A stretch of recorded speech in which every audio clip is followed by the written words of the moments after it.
That is. Seems to work. So hello, everyone. Hello. I think we are ready to start. Peter, Karin. Okay, my suggestion is to take first the sharing for the first three presentations, because I see Karin included in the first three one. Then we change with Karin for the last three where I am included. So it is my pleasure to start the session the first presentations. Piedad Tolmos is here. Yes, I am. Hi. Hello, good morning. Also, Karin, let her to share the screen. Okay. I want to share my screen, but I'm not allowed to. Yes, but probably Karin has the right to, because at It's working now. Can you try? Okay. Okay, Yeah, that try. is okay. Go on. 10 minutes presentation from now, Okay. and 5 minutes discussion. Okay, great. Thank you very much. So briefly, my name is Piedad Tolmos. I'm going to present you in 10 minutes the experience that Pilar Vélez, Tomás Recio, Zoltán Kovacs, and myself has been developed this course with pre-service teachers in a couple of universities here in Spain. Well, first of all, the inspiration of our experience to achieve the quality STEM education must ensure that teachers' training of quality also. So aiming with this purpose, we want to introduce new and motivating concept in order to improve STEM education in pre-service teachers. Considering linkage seems to be an excellent option, an idea coming from a long time ago. If you consider the concept, the history, the application in dynamic geometry models, etc., for this math education, global STEM education in a whole. So this seems to be attractive to our students, these pre-service teachers, by the concept itself. As I am telling, the history is very, very important for a good training in pre-service teachers to know the history, in this case of the mathematics concept, and also of course in STEM education. Well, you can check all of these ideas in the Tomás Recio conference at Computational Commutative Algebra International School. I have left you these links here. I'm going to give you the presentation, of course, at the end. We have based the design of our experience in the previous studies and experiences in linkages with Lego, GeoGebra. Zoltán's experience and feedback with students in the US has been very important for us, of course, in order to think the better way to carry out the activity with our students at the university. They are, as I have told you, pre-service teachers, so it's great to know about for them. It's great to know for them about other experience carried out with children in real classrooms, like the ones I am telling that Zoltán developed at the US. So I have given this reference. You can consult it afterwards if you want. Well, our experience. In order to extend this experience, such as those developed by Zoltán, we must train future teachers by enabling them to take it to their classroom as well, as Zoltán did. The aim, so, was to introduce linkages in the training of secondary education teachers.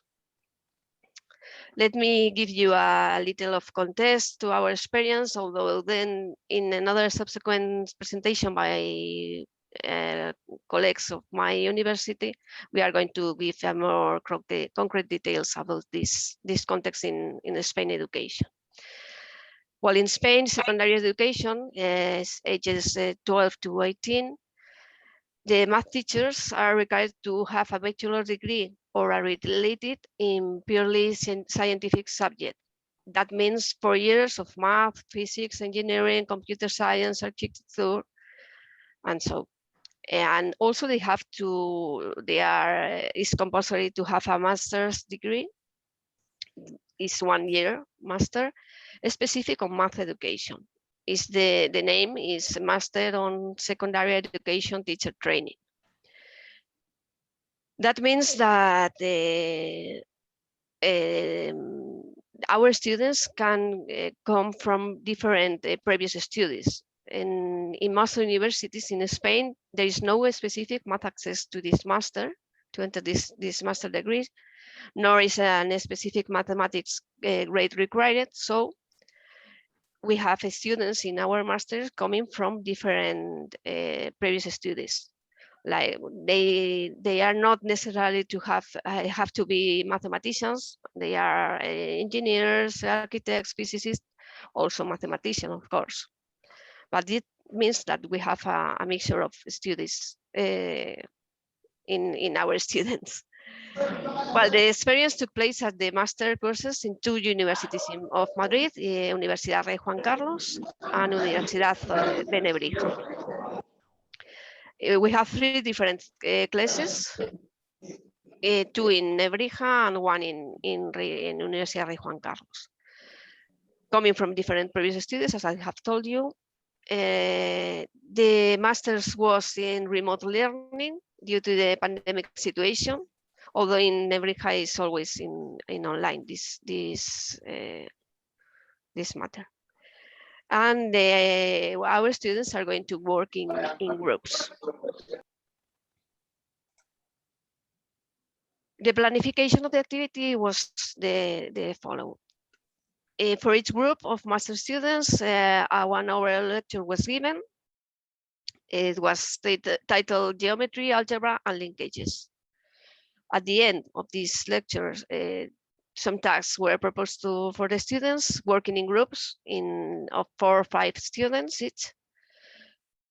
During the next hour, they had to solve the task, and they have to put in the repository of our virtual classroom.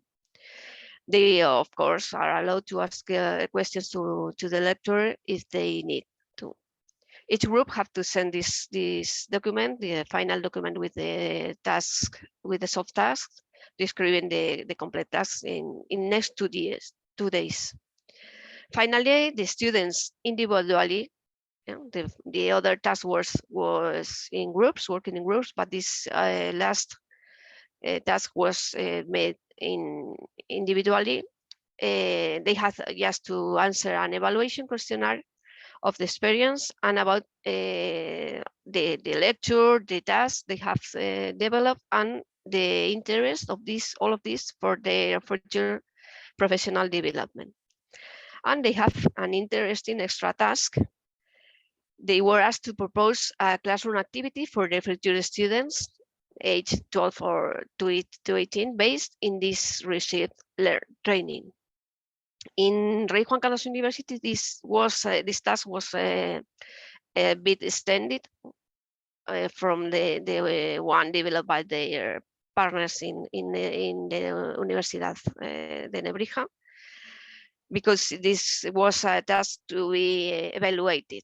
So it was more extended than the other. Well, here you have the index of the lecture session. First of all, there was an introduction to STEAM methodology. Remember that was our purpose. Next, linkages in the context of the Industrial Revolution. We made a bit of history of the linkages. The mathematical issues, algebraic formulation, degrees of freedom, dimension of space, solution, etc. Linkages as conceptual and methodological antecedents, bit of history of linkages again. Linkages in semantistic works, making then the STEAM with A. And finally, resources for working online with linkages. Here you have examples of the tasks. For example, well, they have to do this. What's linkage seems to be to draw straight lines. Please explain with your own words why it is not the case. And we give a link to a GeoGebra develop. How many degrees of freedom has an articulated cube, and this image corresponds to a beach animal, Jansen's animal. They have to explain the construction of the leg of the animal. The survey was composed of these 5 questions and the extra task. Tell about 2 brief but vivid moments in the session. Ask a question for you regarding the session. Answer your question specifically. Then what's not clear for you. And finally, what do you think you have learned? And the extra tag, as I told you, they propose to an application of this learning. In the Universidad Rey Juan Carlos context, they have to extend this with temporalization of the experience. They are proposed the course, the classroom context, and this kind of things. Also, we asked the students their previous studies, because we plan to obtain some results. We are waiting for in the future about a possible relation with this previous studies knowledge and in mathematics and the response to the survey. Sorry, 10 minutes are over. Try to formulate. Conclusions. 1 minute. I can ask the question later if I can. Just 1 minute. Some feedback of the experience, the activities. I'm going to give you this presentation in order to explore the details. Just the calculation, and I finish. The experience itself, as a part of training teachers, we are sure that it has been an exit. Was very, very, very good. To show the students the power of using linkages in the math classroom, the history as a resource in STEAM education, the challenge to students in order to understand a new problem and explain it, and the proposals for improvement is to prolong this into 2 sessions and a previous training in GeoGebra. So finish. Thank you. Thank you. Thank Very you. nice presentation and large company. I open the discussions. We have 2-3 minutes. Please, those who want to take the opportunity to put a question, unmute your speaker and put the question. Okay. Thank you. See that many of your partners you mentioned in the introduction are present. So Thomas, Zoltan are present. Pilar, yes. Okay. 1 sentence, Thomas.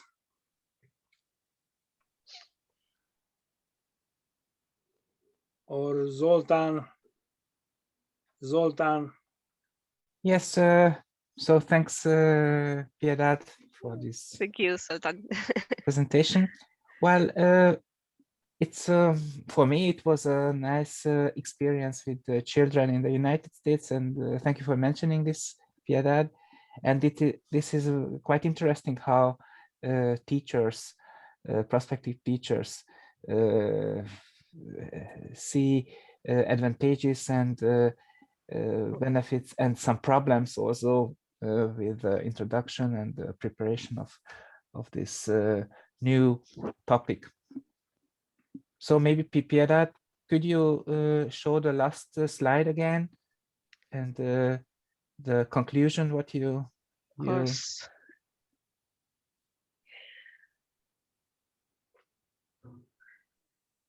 Well, it's here. You can see, I think. So maybe this is the most important here. Can you see? Yes, yes. Because it's not in the presentation way, but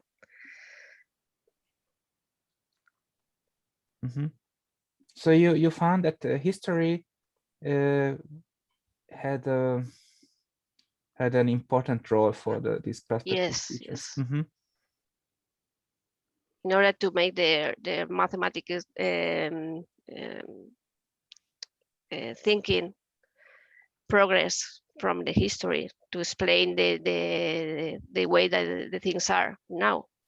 We are sure that this is very, very important. Thank you, Piedad. Thank you, Zoltan, for the comments and questions. It's very nice presentation. Clap our hands. And, thank you very much. Please, the next speaker should be Cristina Caridade, if I pronounce her name correctly. Yes. Welcome, Cristina. Please do your presentation. You have 10 minutes and then 5 minutes for discussions. I will show my watch on the screen 1 minute before it is ended, the 10 minutes. Okay. I'm Cristina Caridade. I come from Institute of Engineer, Polytechnic of Coimbra in Portugal, and I will show you my experience in teaching solids of revolution using augmented reality. The content of my presentation, the content of my presentation is introduction, motivation, then methodology, experience in classes, and finally the conclusions.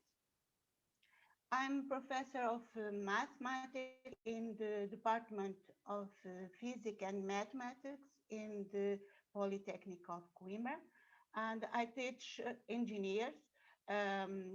I teach math for the first year in engineering, and one of the units is Calculus 1, where I teach solids of revolution.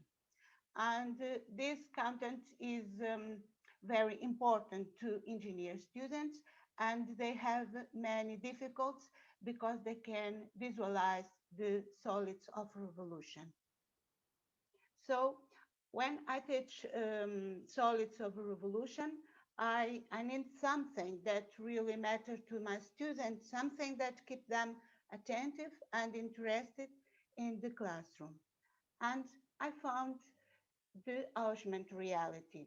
When I use augmented reality in the classes, my students expose the contents in 3 dimensions, bring the materials that they're studying close to their reality.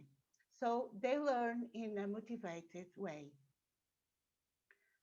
I use the methodology described here in 6 steps that that they can use to make the solids of revolution. So first, the students have to find a really object that can be considered a solid of revolution, like this represents in the image. And the second step they have to do is to photograph the solid, the object, and to define the scale. And then they have to transport the solid to the GeoGebra, the photo. They have to manipulate the photo, like make some rotation, some scaling, some translation. So they use geometric operations, and they have to define the curve, the function that can limit the object or the border of the object, like in this image. this is another, okay, it is another example, is a shear node, and here in the left, in the right, we have the object, the real object. Then we have here a photo. The photo is put in the GeoGebra, and we can define the curve. So when we define this curve, this from the border of the object, we can create in GeoGebra the solid of revolution, because we have to rotate the curve around an X to produce the three-dimension object. This is another example with a spinning top. In the left, the students have different ways to define the curve, to define the border. They have tried to compose with functions or to interpolate with some points the curve. Then they can they can create the three-dimension solid. After that, they have to calculate the area, the volume, and perimeter of the region. They use the machine to calculate it, all the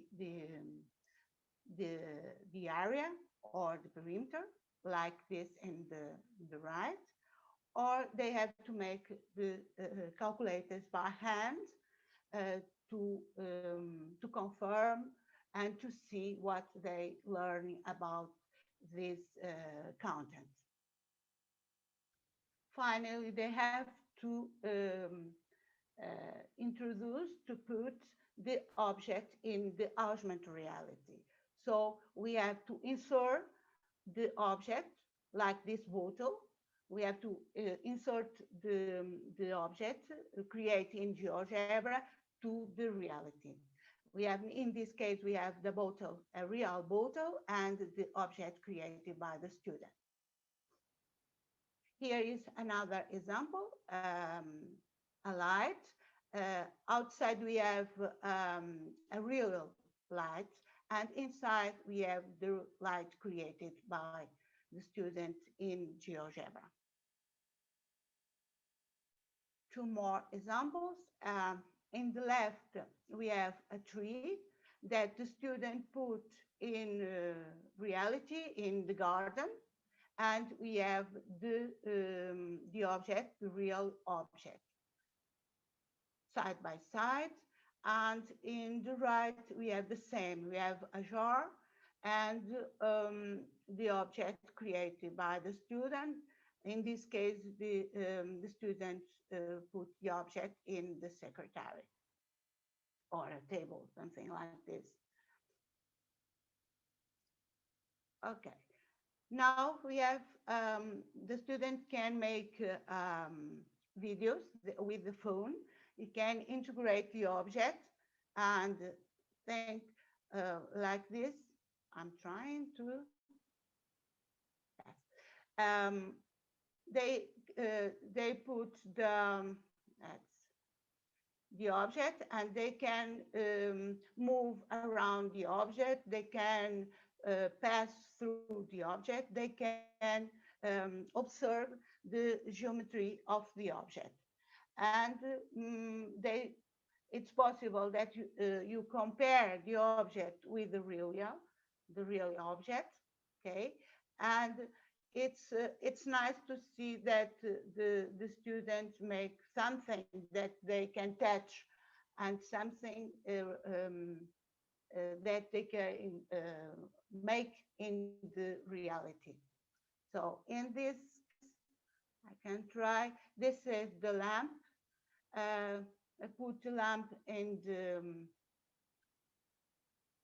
their room or something like this, and they can go. And it's very nice to see this. I think it's a dynamic way to teach solids of revolution, and the student can use an exploratory learning of environment. It's very nice to see this. So in conclusion about this experience in my classes, I can make some connections between symbolical and visual representation, and it is very good to the learning of the students in these contents. And it is possible to make links between different areas like the science, technology, engineer, and mathematics. The results of applying this technology is the creation of a new learning environment, which makes the learning more fun and interested to the students. And when we're using mathematical modeling, students are involved in elaboration and resolution of problems that in general originate outside the mathematics. So the math classes is inside the real world. So it's another dimension for the future, and it's a very nice form to learning and teach solids of revolution. So in future, more projects will be developed, cover different topics and from the syllabus to take advantage of learning in STEM, mathematical in different ways. So thank you for your attention.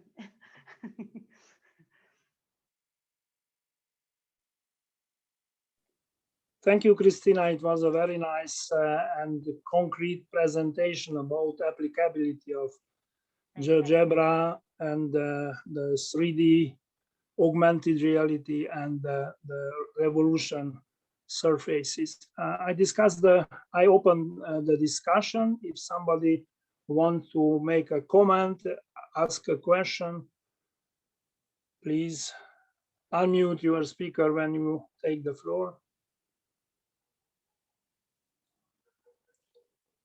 Okay, Hans? Yes, Hans-Georg Weigand, the University of Würzburg, Germany.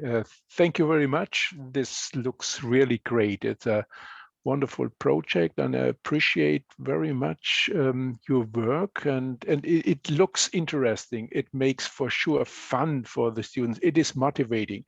But my question is, of course, you learn a lot of concerning mathematics if you construct this revolution in GeoGebra. But then you use the augmented reality, and I don't know, what do you learn for mathematics or in concerning mathematics if you do this augmented reality? What comes out of this this experiment for learning mathematics? Not only fun and it's wonderful and it's but what do you think? Maybe there are some other aspects, yes, for learning mathematics. Yes. I think students,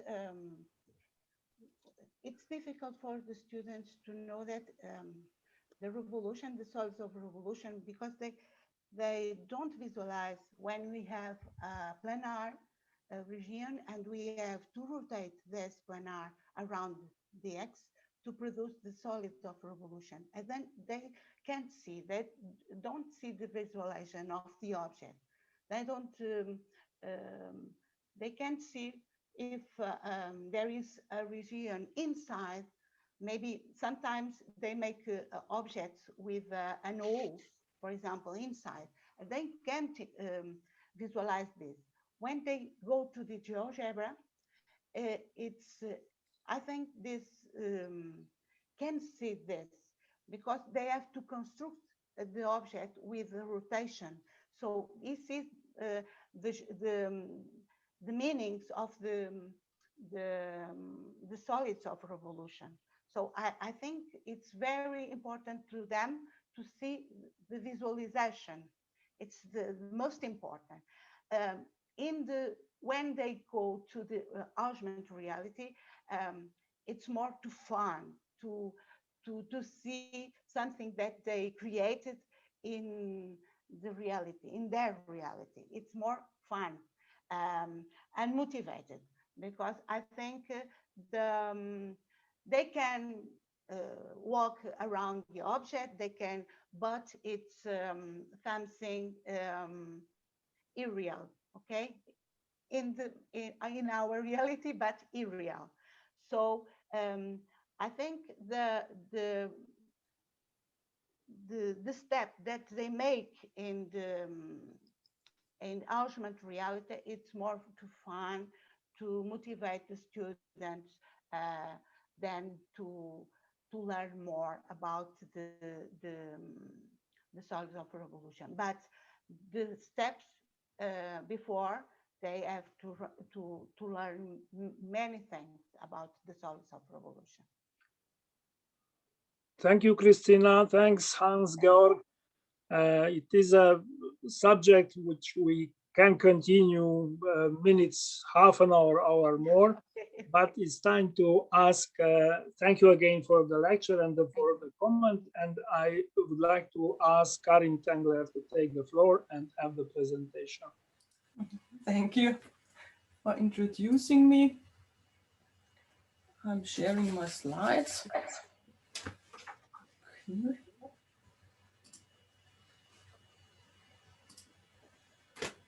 So, oh, can you see my slides? Yes, but you can make it as yes. Yes. Now it's bigger. We can see the presentation. Okay. Okay.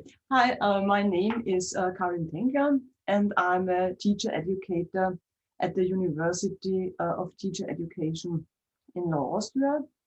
And now I'm glad to present you our study on teacher development, programmable robots, and the storytelling method.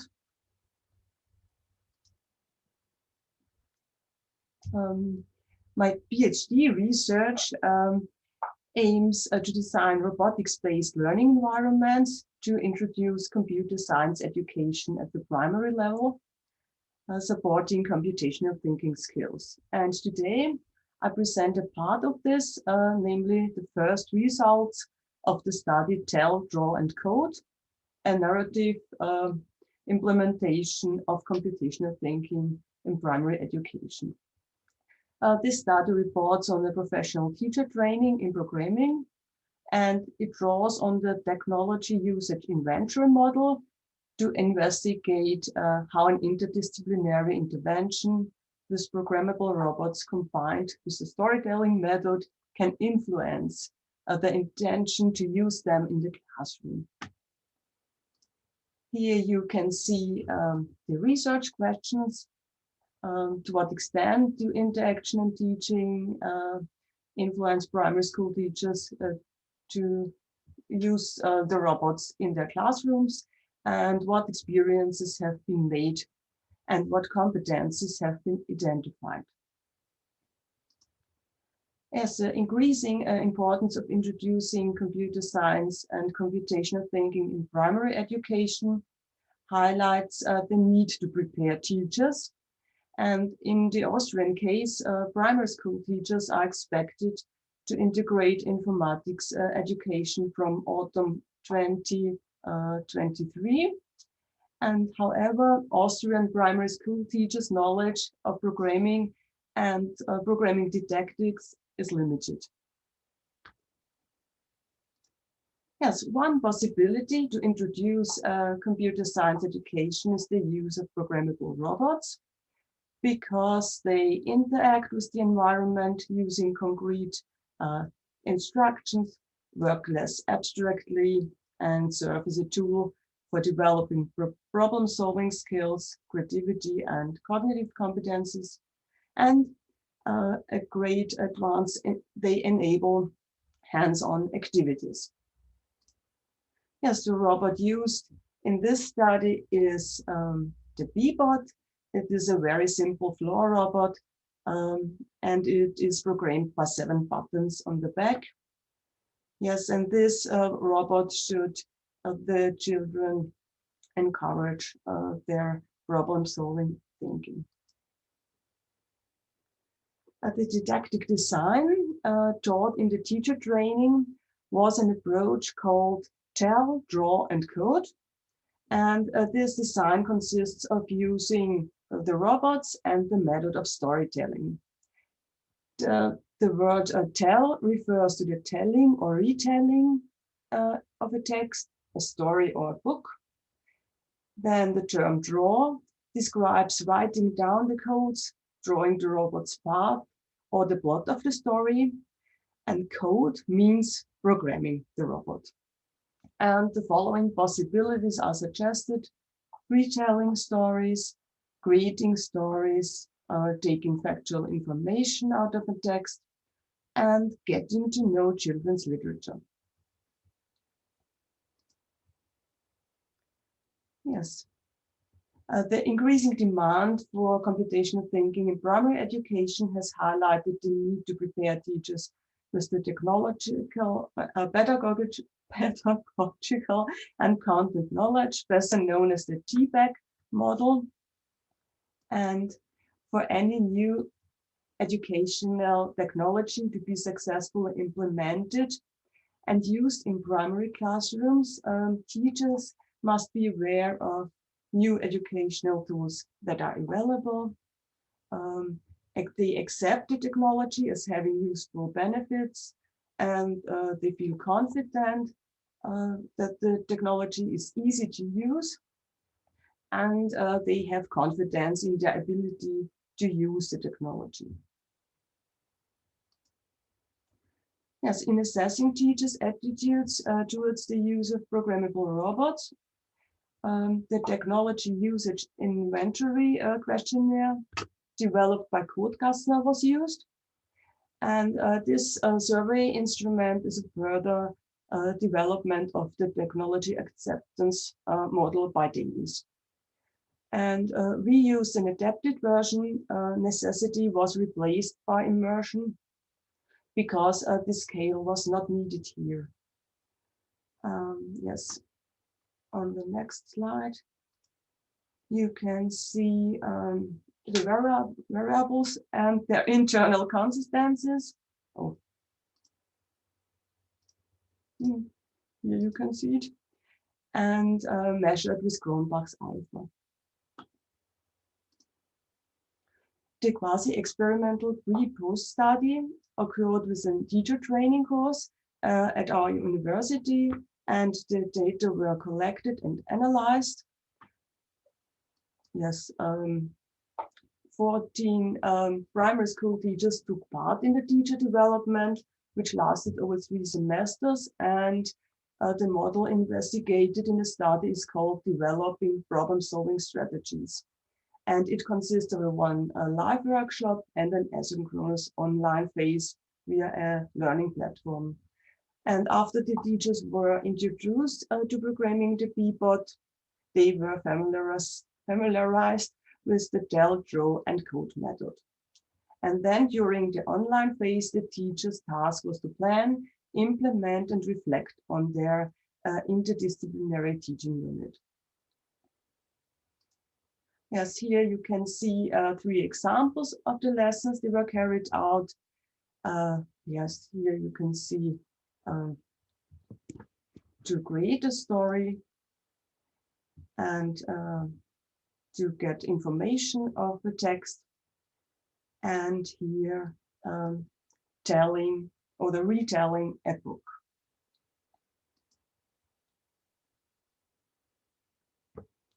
Now you can see the post-hoc paired samples t-test of outcomes of what teachers' interaction with robots. This table shows a significant difference between teachers' combined robot-related attitudes and intentions before and after the intervention. And thus, this test strongly demonstrates that the participants' growth in intentions to use robots and the related factors can be explained by their participation in the intervention.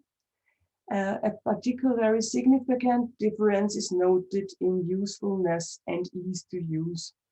The intention to use actually already had a relatively high mean value.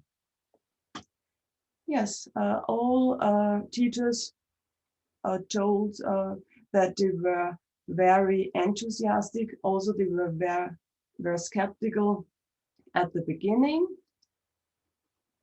And the teachers identified the promotion of the following competences: the programming skills, literacy education, network thinking, problem-solving thinking skills, memory training, interest in technical equipment, teamwork, and respectful interaction.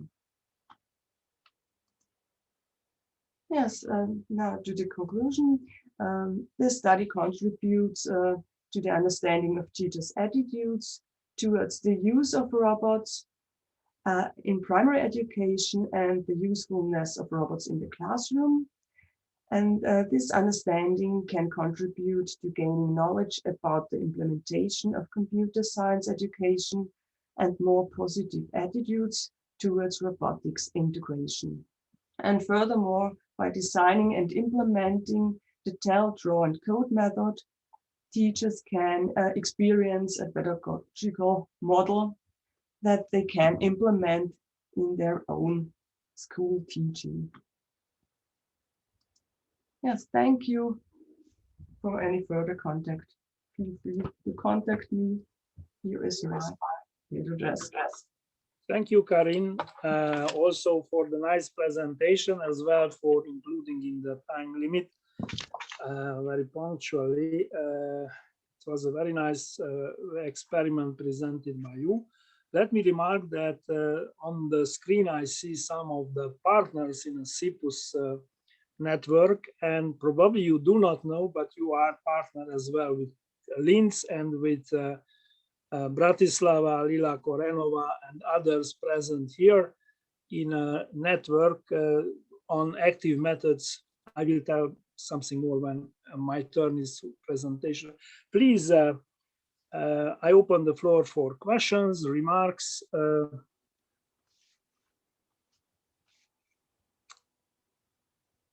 If somebody wants to make remarks or questions, we have seen a nice presentation, including experimental analysis of the educational experiment and project they realized. And at this level, especially elementary teaching is not so easy to include this kind of things, but it's a very nice job. Thank you. Other remarks? Okay. So if there are no other remarks, then I deliver the chairing to Karin to continue with the next three presentations in the program, because we are over three. Karin? Yes. You have the schedule. I think Oliver is the host. Oliver is the host. Yes. Okay. I changed this. But Karin should be the chair for the next three. Oliver's the chair. So no problem. Then let's continue. No further questions. I understood that there are no further remarks or questions. We had in the chat some remarks. Please look to these remarks in the chat. Lila and Ala Yarevska have made interventions. Okay. I think sorry. I'm hearing myself a second time. Is there something wrong? It could be if you have two computers open. Yes, maybe Two sessions, they echo, they overlap Yeah. each other. So this echoing, it is due to this one. So Karin or Oliver? Yes, please. You will share, Oliver? Yes, I will do. I see the next person already ready for start.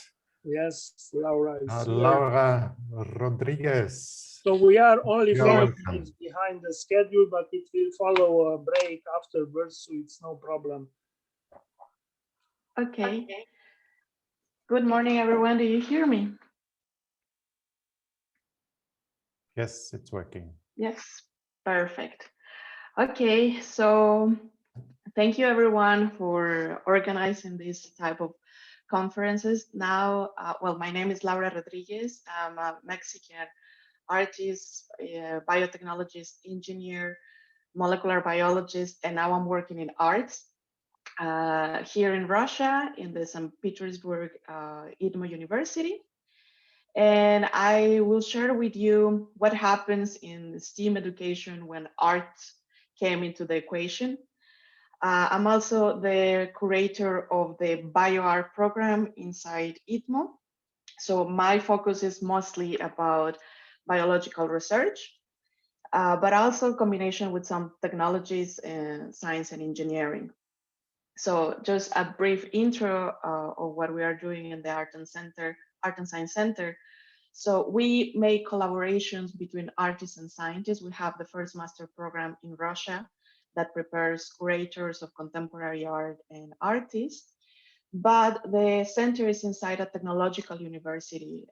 We have laboratories in computer science, artificial intelligence, robotics, optics, biology. And all the final products that I will show are in collaboration with engineers and scientists. So we have developed a strategy of collaboration that is called Studio, where we invite different bachelor students with our art master students and the master student tutor from some scientific field in ITMO University. And the proposal is a problem-based learning when the master tutor presents some technology, that it can be a robotics, a way to program some design for industry or some organism in this case. And the students of art create a proposal of an artwork that is later presented in our gallery. So the first example that I will show is an artwork that came from the research into the gallery. And the main motivation of this collaboration is to boost the popularization of science and to foster research innovation. So the organism that was presented to our master students was a slime mold, that is the species Physarum polycephalum. That is a very interesting species that can connect pathways between the original cell and the source of food that they usually love to eat oatmeals. So there was a previous research when scientists were putting the blob, the cell of the slime mold in a map that resembles the map of the city of Tokyo, and put the oatmeals in all the different locations of metro station of Tokyo. And the organism grow like a similar movement like amoeba, and establish connections using the less resources possible, like any other living organisms is trying to get as much food using the less resources, optimizing the design. And after several hours of incubation, the slime mold create a network between the food and the original position that resembles the map of metro station created by different engineers and designers and urban planners. So slime mold was possible to make what a team of different engineers create during months of studio. Therefore, slime mold become a very attractive organism to study in science and technology. So this research was presented to our students, and they were wondering how we could translate this slime mold into a digital world. So with the collaboration with bachelor students, the bachelor students of IT and computer science modelated the growth of Fisarum into a digital world. That was one of the research that works as a thesis defense for some of the bachelor students. But for our master students, they create an artwork. Art is always a fragile entity that reacts to what is happening in society. So for our master students, what is most important is to create a concept. And they are usually based in environmental philosophies, political philosophies, or ontological philosophies. So what they decide to do is combine what is considered as a magical thought with a scientific thought. So they create a machine that can tell the fortune of the observer. It was Fisarum Fortune Teller. When you scan the hand into the machine in the gallery, the Fisarum, the digital Fisarum will grow and read your hand in this magical thought using a high technology like computer science. Also, it was connected to the internet, so the user was captured by a camera that could find data of the user online, and different persons received the feedback of their future considering the information available for them online. So it was quite surprising, at the same time a little bit scary, that a single organism in a digital world could tell something about you. And the information or the reaction of the public also was established in the concept of the artwork, like the technophobia that sometimes is still happening when a lot of new technologies are coming into our life. And they try to make a measure that contrasts the technophobia with something ironical or funny. So from this project, we had the research that was made by the bachelor students and the final artwork that was presented in the gallery.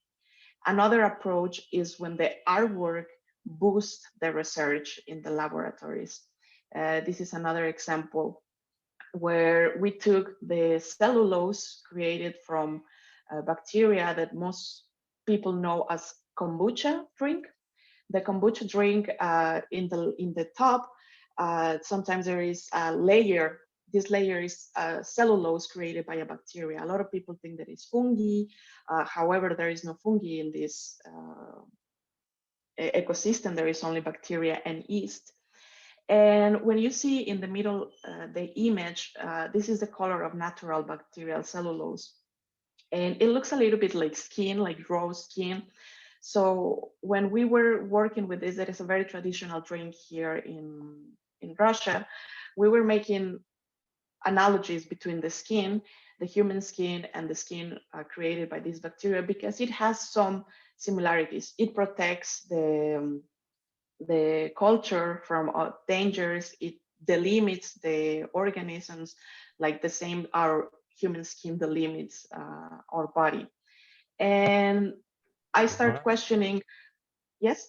Just 3 minutes for info. Thank you. So I start questioning how the light was affecting this layer. And I came with a proposal to make different experiments with this layer of bacterial cellulose.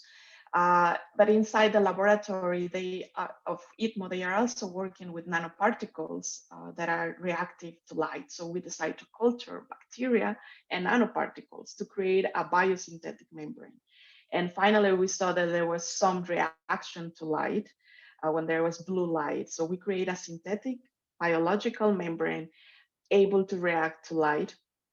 And that was a new research boosted by the curiosity of artists and developed into an artwork. When you put light into these containers that have the cellulose that react to light, we connected through an Arduino to create vibration. And this artwork was presented during the pandemic. So there was a problem to not have so many people in the gallery. They should be separated. And one of the things that I was missing the most, it was the touch, hugging, give hands during the pandemic, or nowadays we keep still the distance. So I generated an idea where the observer who put light into the bacterial cellulose, and by a connection with the motor, there will be a vibration in the other part. So we were establishing a connection between two observers in the gallery. You put light here and you send like a vibrational sensation to the other person. So these kind of collaborations are creating a motivation for the scientists that sometimes is difficult in research academia to see what is the impact of your work. The artists are bringing questions that boost the curiosity, and it's also helping us to popularize the research.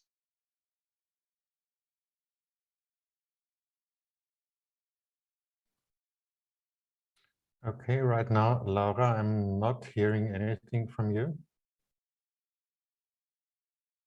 I just wanted to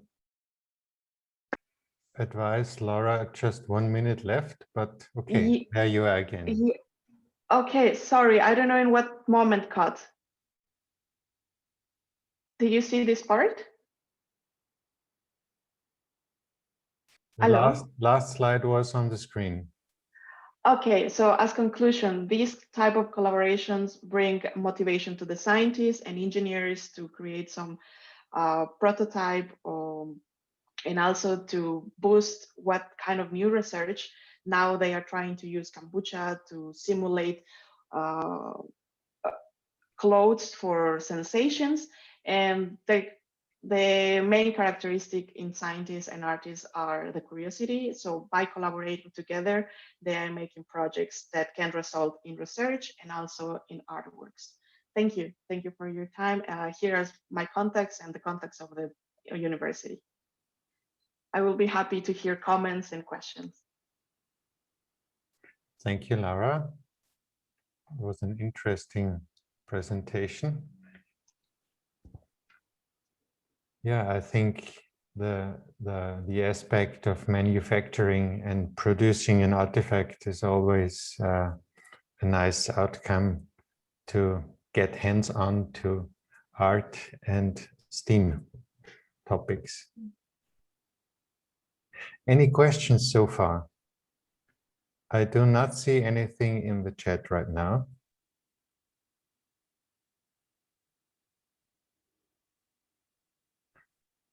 Any comments? Thank you again, Laura. And I think the next one is already lined up. Peter, I think it's you. Yes.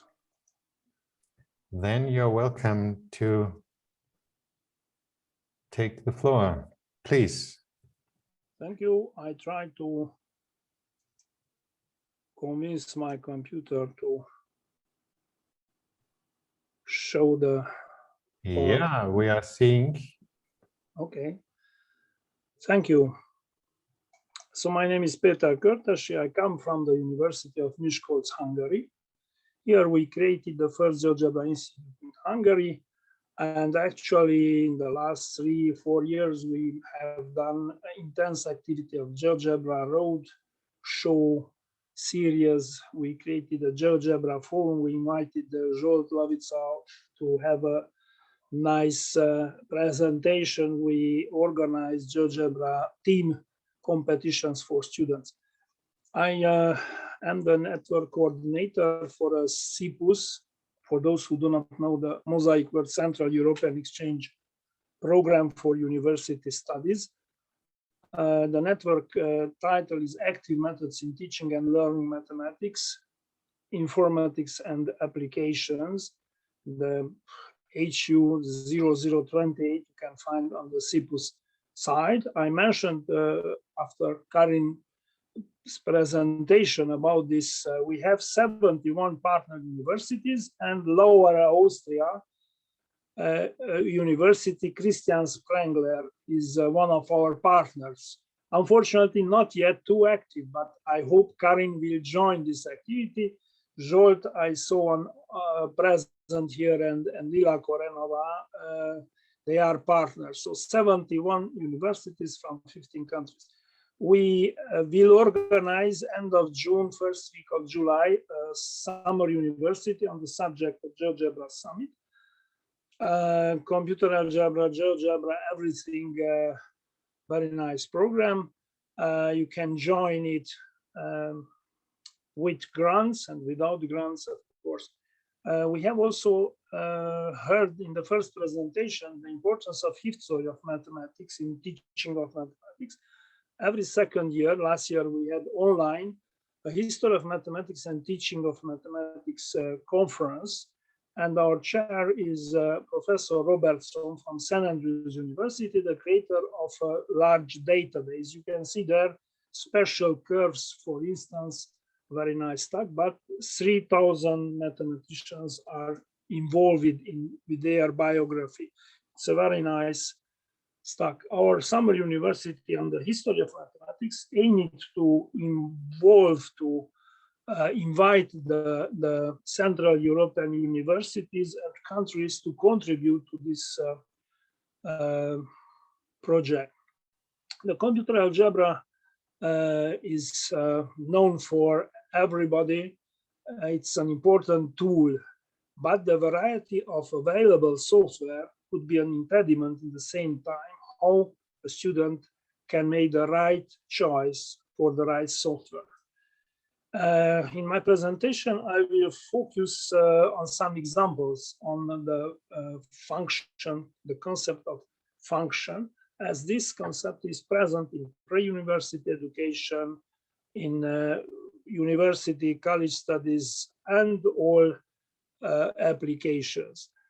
For me, it's important the overview of the concept of function by the clarification of basic concepts.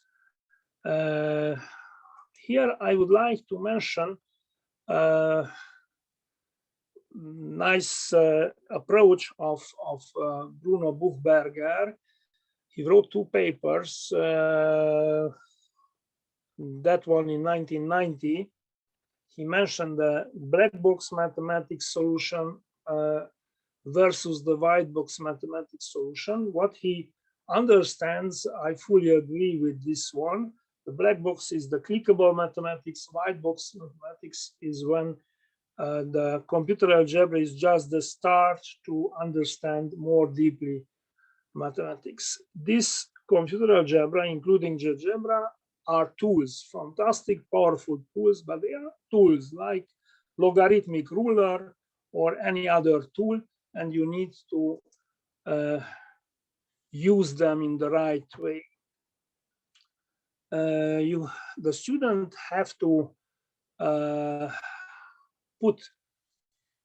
ask correctly the questions and also to interpret the responses of the computer in the most appropriate way. And finally, the task to be fulfilled, no matter if it is mathematical, other STEM subject or technical real-life question, the result must be interpreted and reversed into the language of real life or technical application. I have spoken about the history of mathematics. In 2004, we had the honor to have here Philip Davis.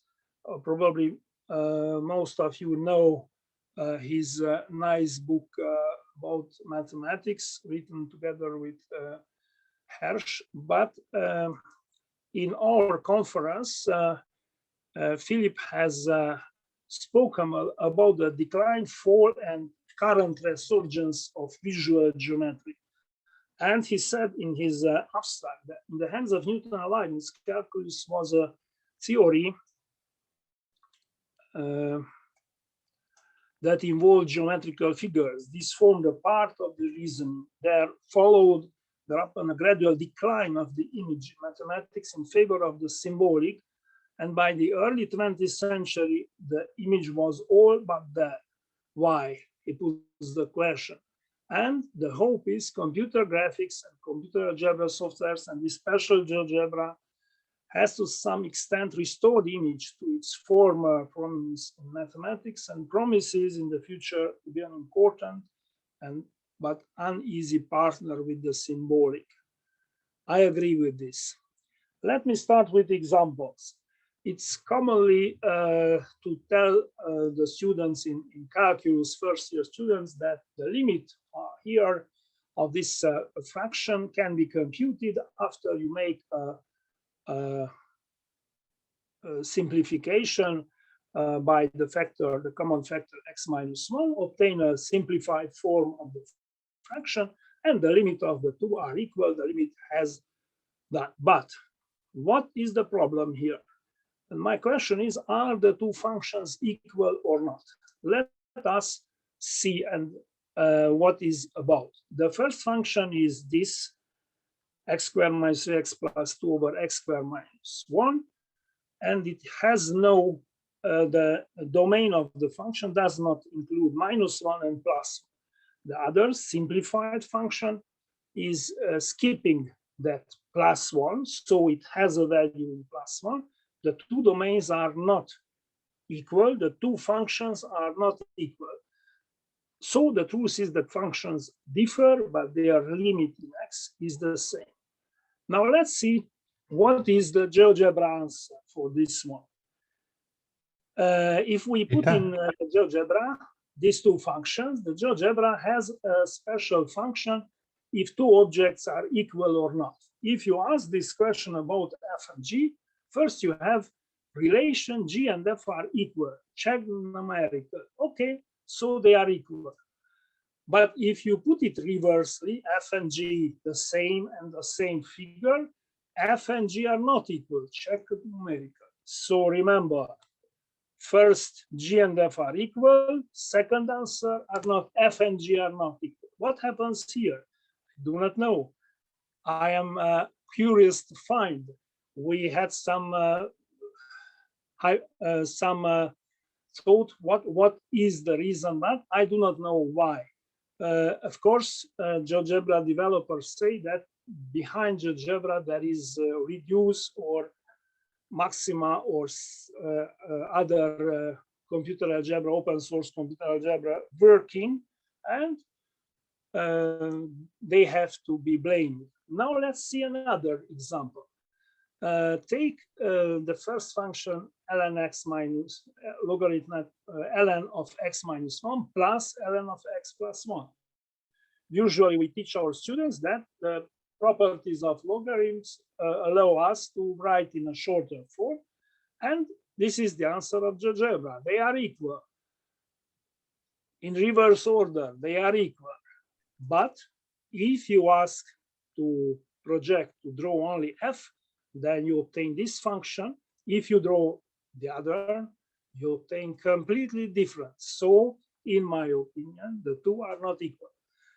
Discussion. The truth is that the equality, this equality of logarithmic, well-known logarithmic equality, is true only and only on the intersection of the two domains. The domains are 1 minute left. Thank you. On the intersection of the two domains. Don't blame only GeoGebra. The same answer is given by Maple. So by Maple, the first and the second, you obtain this. But very interesting, if you plot square root x minus 1 times square root x plus 1, you obtain this one, which is funny because two square roots, the multiplying two square roots, hasn't got a negative part, except, this will be my question by the end, if you plot the product under the same square root, you obtain this function with Maple. This is other conclusions. It's a need for wise use of computer algebra tools, a deeper understanding of the concept, and we can agree with Buchberger. It is just computer algebra is not just an auxiliary tool, but the motive and driving force for the rigorous development of basic aims of mathematics. Open question for challenge. Left-hand side, GeoGebra figure for sine of arcsine. It projects a segment between -1 and 1 on the first bisector line. True. The same question in Maple projects from -1 to +1, the same segment. What is the truth?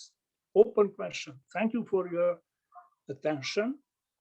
And I close my presentation.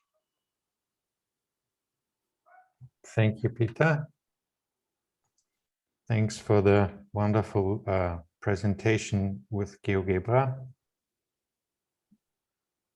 It is always nice to see and to get the possibility to visualize mental constructs.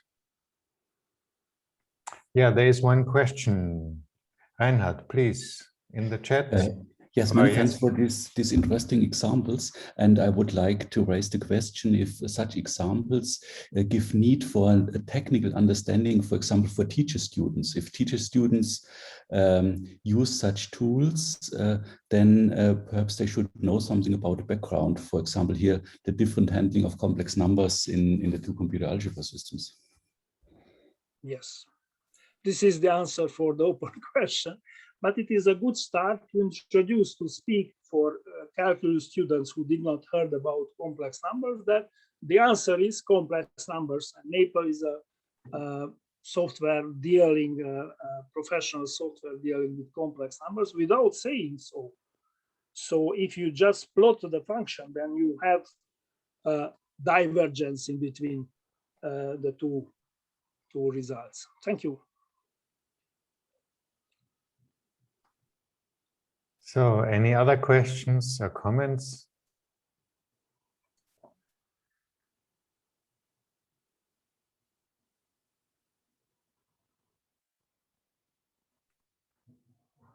I do not see anything here in the chat, so I think we can step further. And the next one is already in the lineup. So please, Reinhard is our next presenter. Take the floor.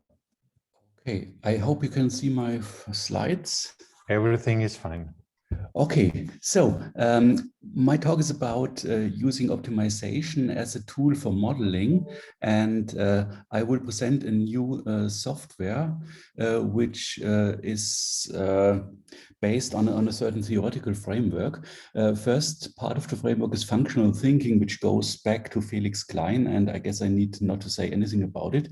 But an important point here is that we have a lot of technology that supports functional thinking, for example, dynamic geometry and spreadsheets. And in fact, spreadsheets and dynamic geometry are, from a certain perspective, the same kind of software. For example, if you construct 2 points, A and B, and the midpoint, then the calculation process that governs the behavior of M is the same as if you do the spreadsheet calculation, where you have A and B with input cells, where you put in numbers, and calculated cells for the coordinates of the midpoint. And the result is that you can drag A and B, but not M.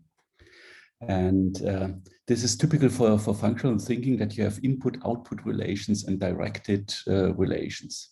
So the next point is relational thinking, which there is no widespread software for, but I want to present one which is in fact an old project, but new is that there is a web-based version which should be much easier to use.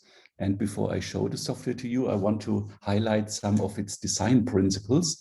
The first one is the bidirectional link between the algebra and geometry areas.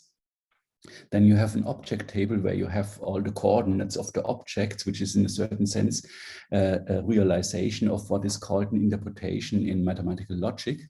And you have an equation table where the relations are represented in an algebraic way. And all information that governs the behavior of the system is visible at all times. Because the equation table is kind of a set of equation, the order of object relation or specification of relation does not matter. So especially you have no distinction between dependent and independent objects. And you may constrain the geometric objects by equalities, inequalities, or minimization requirements. So now let's switch to the software. As my first example, I would like to show the midpoint example. If you have, for example, these 3 points here, then you can select them and say that there should be a midpoint relation between them. And you see that you get equations inserted here, which say that C is the midpoint of A and B. And now you can drag A, but you can also drag C and B, and so that there's no functional relationship, just a relation between the coordinates of these points.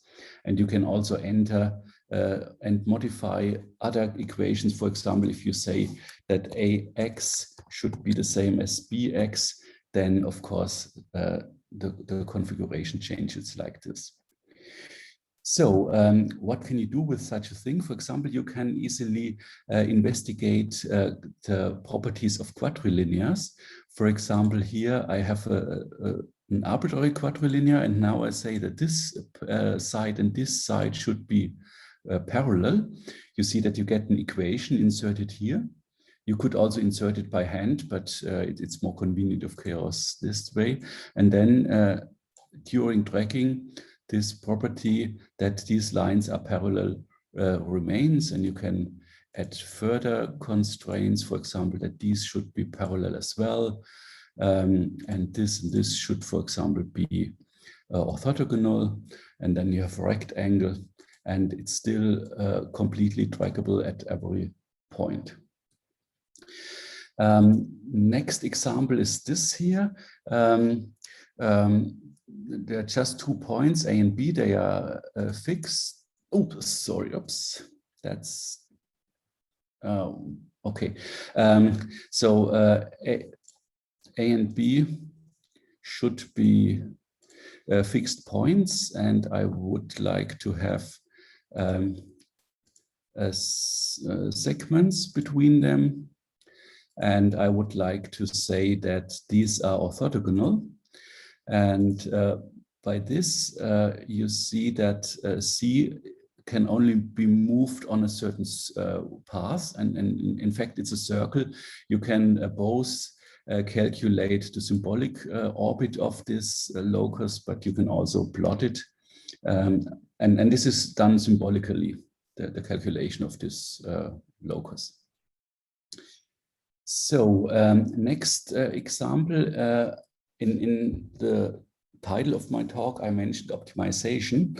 And this is the first example which highlights that optimization commands offer interesting possibilities. This is a typical school book problem. The question is, you have given a line AB, and you start at a point E, and you want to move finally to C, but you have to touch the line. And the question is, when is the sum of the lengths of these 2 segments minimal? And here you see, if I move this, then you can read off here. Here's the length of the first segment plus the length of the second segment. And the result is written here in blue. It's 20 something, and you see that you can alter this length. And there's the option that you to this expression valid, and this means that the value should be minimized. And if you activate this, you will get you should get the solution. Maybe something went wrong right now. Okay, now it's okay. Okay, and now you see that you get the optimal solution, which is of course a straight line if you walk around here. So it's for discovery. It's an interesting tool, I think. The next thing that I have done here is a pentagon, and there is a constraint, namely that the circumference of the pentagon is 25. So it's not arbitrarily movable, but there is a certain thing. And now I entered the equation that the expression of the polygon area of this polygon, and it can be calculated. And of course, it can also be set valid, so that the value will be minimized. And once you have this, you have a regular polygon, pentagon, and it's still fully movable. And the last example is one from physics. This is kind of a hanging chain. Let's see. Okay. Okay, I have not yet entered the equation. So this is kind of a hanging chain. There are 4 segments. For each segment, the midpoint is selected, and the length of each segment is 4. And now I entered the equation, the expression of the height of these things, which is the what's the first point? F. Okay, so the first point is F, and its y coordinate gives the energy of the first segment. Then we have gy plus hy plus iy, and this gives the potential energy. And if I say that it should be minimized, then the solution should be a discrete version of a hanging chain, and maybe it's not yet, it's a bit slow. Okay, but you see that it's more or less shows the right behavior of a hanging chain. So I come back to this. This is, I've shown you the relational geometry. Of course, it is a bit problematic from a didactical perspective of view, because it turns problem solving to user skills, but this geometric modeling is quite common, and professional computer-aided design programs work that way. Okay, so if you have further interest in this or want to try out, here's my email address, and I appreciate feedback.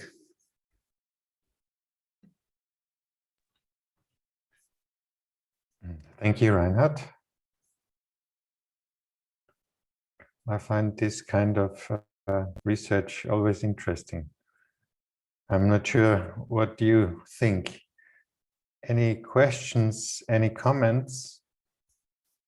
Yes, it was a wonderful presentation. Thank you, Reinhard. I know some earlier versions of Felix, and they were also very impressive, but this web version and this minimization problems, well, they are exciting. Congratulations. I will contact you soon. Okay, great. Thank you. Fine. Other comments or questions? So this is or was the last session of the individual sessions for the ones that came right now to the breakout room. And yeah, if there are no further comments or questions. I have a question, quick question. To Reinhard. Well, this is very interesting. So I have, are you familiar, like, this is similar to like a GX web. I don't know if you're familiar with geometry expressions. Yes.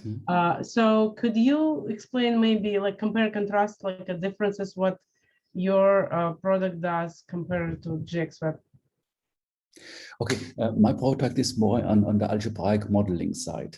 So it's more flexible if you want to enter equations or inequalities and or something like this.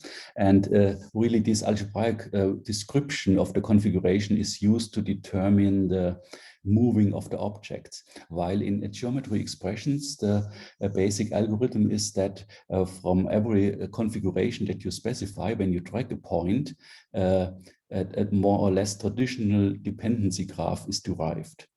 So you see these traditional systems like GeoGebra, so they have a dependency graph. There are objects and dependent objects, and this relationship dictates how new coordinates of objects are calculated when an object is dragged. And in geometry expressions and GE Web, they have these algebraic expressions, but when it comes to tracking an object, they turn this information into a graph dynamically, and so that they can track this. Okay, thank you. And can I ask you to put your email back on the screen, maybe in the chat? Oh, okay, I'll write it in the chat. Thank you so much. In the chat.